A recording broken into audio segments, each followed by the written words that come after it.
Back with another video today, and we're doing something a little different. As you can see up on the screen, this is what we are going to be making today with HTML and CSS.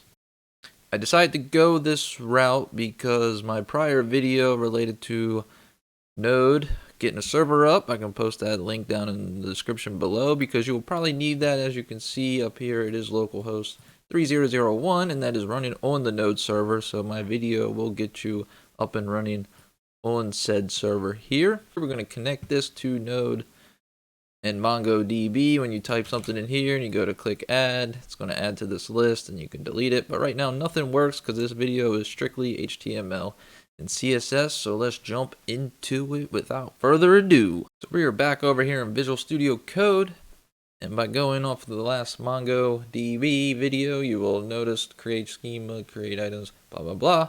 That's not what we're doing. So today you're going to want to head over to the left side here and create a new file called index.html. Go ahead and boot that right on up. So with HTML and CSS, pretty easy. We're not going to go in depth. I'm already going to assume that you have some knowledge with HTML and CSS. So we're just going to go ahead and build this out and see what we get. So the first thing here, I'm going to go ahead and boot up our server. You can see where you're running now. So when we go to refresh the page, there's nothing there. So with all HTML files, you get a head tag and you also get a body tag. Your head tag is where all the metadata is going to be stored and where you can link to external files, and the body is what the browser and you, well, I should say what you will see, because the browser interprets all this. So we will use the head today and we will use the body. So let's go ahead and write out our body here. So to create that, we're going to need a div, and we're going to need to tack an ID onto that and say, let's go ahead and name that body container, because it is appropriate to name all your items. And we're going to tack a comment on the end of this so we can see what div belongs to what div. So body container there. And then we're going to have an h1 tag. This is going to be our header. So welcome to your shopping list, exclamation point. And let's go ahead and save it. Jump over to our browser and refresh it. There we go. Welcome to your shopping list. Jump back over into our code. And we're going to need another div. This is going to be a div ID, and we're going to use this to form our buttons. How the buttons are going to be laid out, I should say. Container there. Go ahead and close that.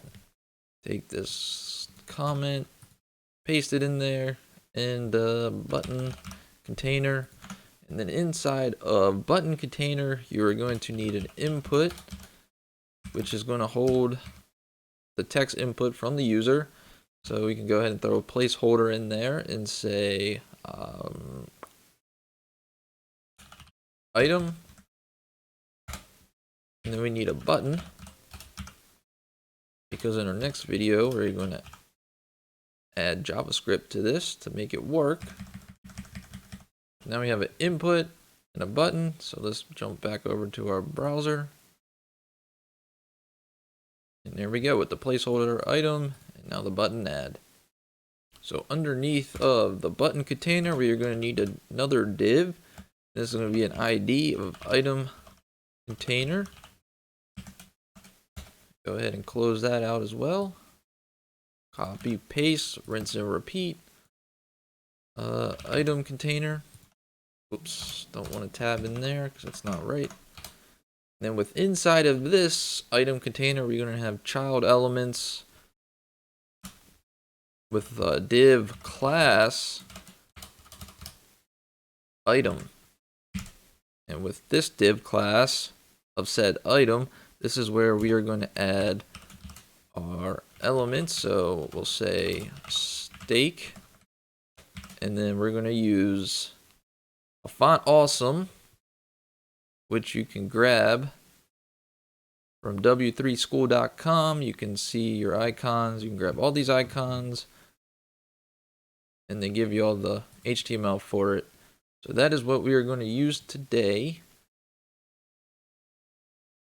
So in order to do that, so before I finish out this bracket, we are going to need to include that font awesome file. So we go ahead and write a link out in the head tag. So make sure you are between this head and the closing head bracket.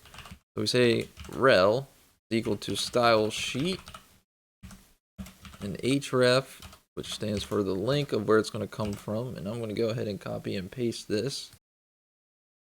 Then we can go ahead and close the bracket. So we've successfully linked to the style sheet, I hope, because we haven't tested it yet, but I'm going to assume so, but you should never assume.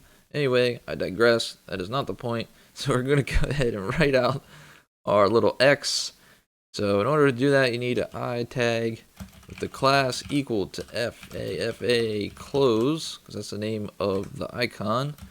And then we're going to set the style inline here, just for this font awesome file. So font size is going to be 20 pixels, followed by a color of a darkish red, so C zeros or 6s or 4 zeros, and then we go ahead and just close that out, and let's go ahead and save it. Let's see what we got.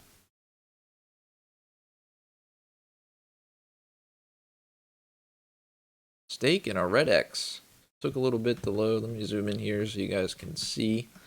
Now we have our div item container and a div class item. We can go ahead and copy and paste this because we can just go ahead and swap out the tag, the p tag here for something else.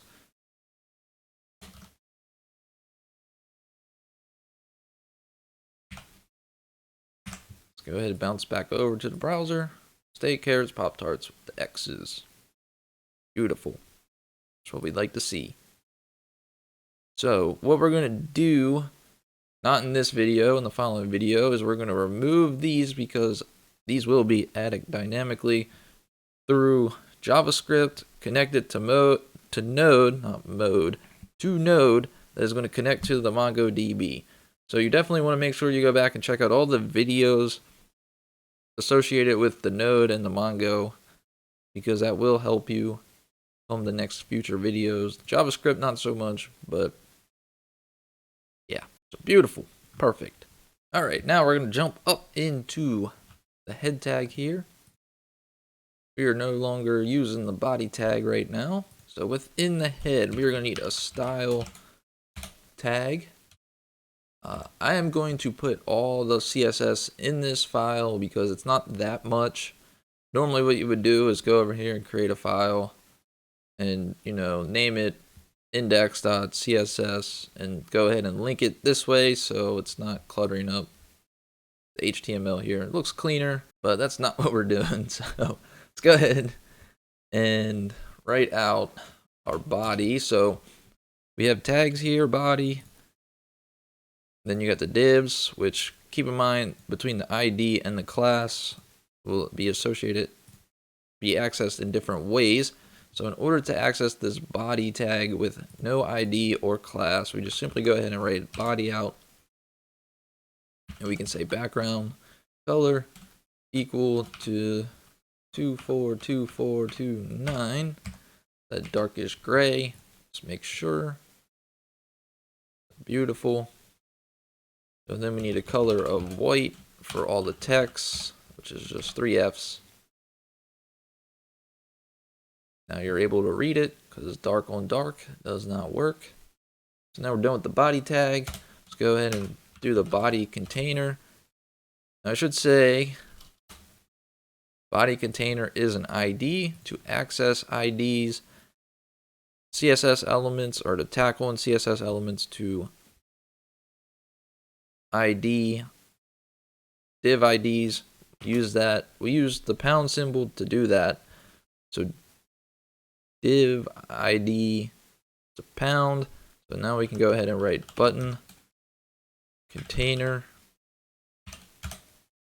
open the brackets, We can set a width, so we'll go 700 pixels.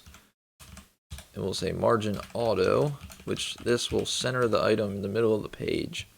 Our text and button move to the middle of the size of this. Obviously not the middle of the screen. My mistake. So button is not what we want there. We actually want body container, which is still an ID. So you gotta access it with the pound. So body container, now everything should be shifted over. Would be in the center once I zoom out, but since I'm zoomed in so we can see what's going on, to the left a little bit. Now we have body container, so you go ahead and body container, and normally you would tack on an ID or something to this H1 because you could probably have a lot. You might have a lot of them, and you don't want to set certain H1s to a certain tag. But in this case, we only have one, so we'll go ahead and just say body container H1. And we are going to set the width to that to be 444 pixels. Set the margin to auto as well. Now we can get to our button container. The same way, button container. That also has a width of 444 pixels. Margin auto to center it. But we're going to say margin top is going to be 20 pixels. What you don't want to do is set margin top first and then set margin auto, because margin auto will override margin top and it won't do anything. So you want to set the margin auto first and then change whatever you want to change. That way it works. So let's see what we got. Zoom out a little bit. All right, almost there. Slightly off there, but we can go ahead and fix that after we write everything else out. So we're a button container with a 444 pixels, margin auto, margin top, which sets the difference or sets a gap between this and this bottom element here, so it's not squished together, which white space is good. Let's go ahead, button container. So we're going to say button container here. We're going to work on the inputs now. So we have an input, so we can just go ahead and write input. We say a width 372 pixels, along with a border radius, because we were going to want that rounded border. So we set it to 5 pixels, and we don't want too much, but we also want the border to say none because it gives it that weird 3D look around right there. We're going to get rid of that with this border none. We're going to set the height of the text area to 27 pixels. We're going to say a background color of 3A3B43, which is a lighter gray. Set the text color to FFF. And we're going to say padding left, because we don't want to be bunched right up against the left border here. So we're going to say border left 5 pixels. We have our input. We're going to go ahead now and write out our button. The button container. And we have a button. Go ahead and say button. Too many buttons.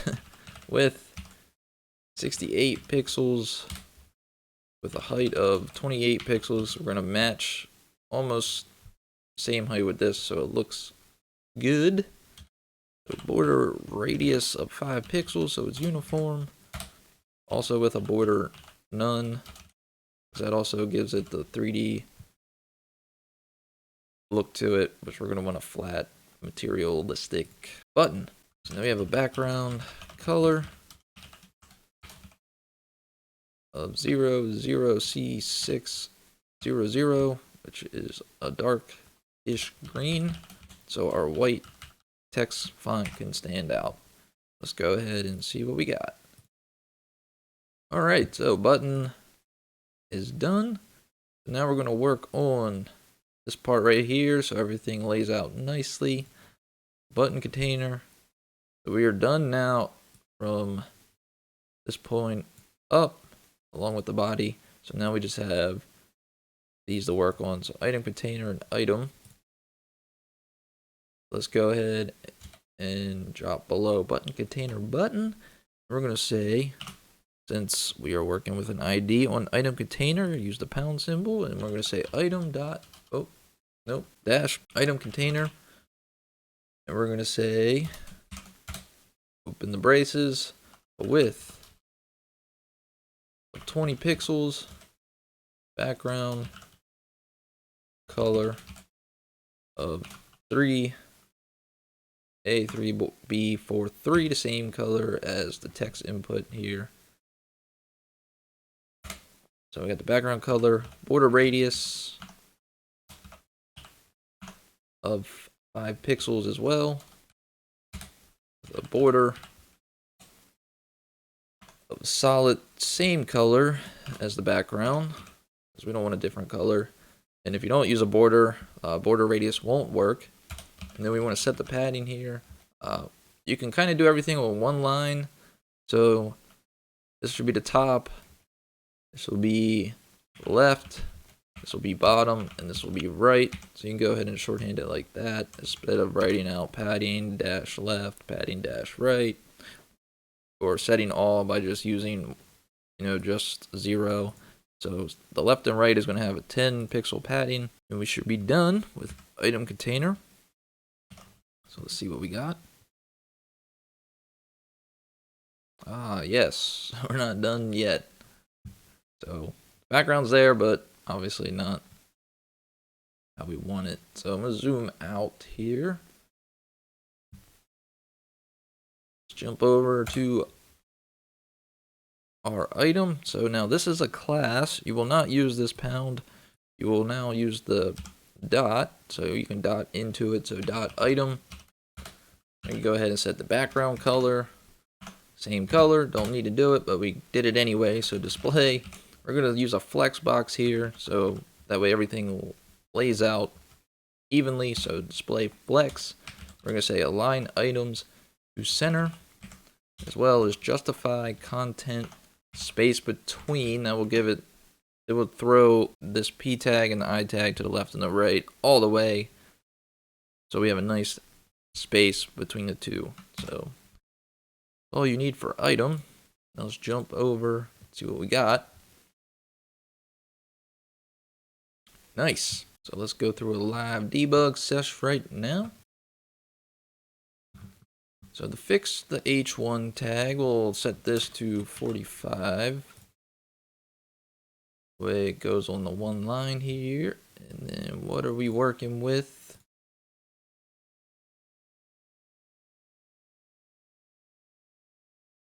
So div item container. Oh, that's why, because of width 20. It's not what we want. So item container, we want a margin top on that.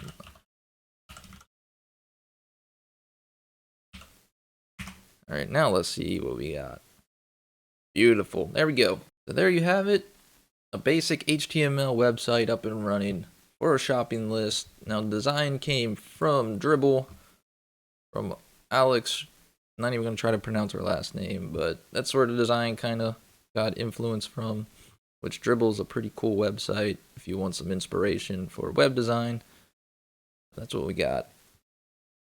Kind of similar, the red and the green. Eventually you'll be able to delete items, add items, but that's all we have today is for the HTML, because this could be a super long video and I don't want to put you guys through that.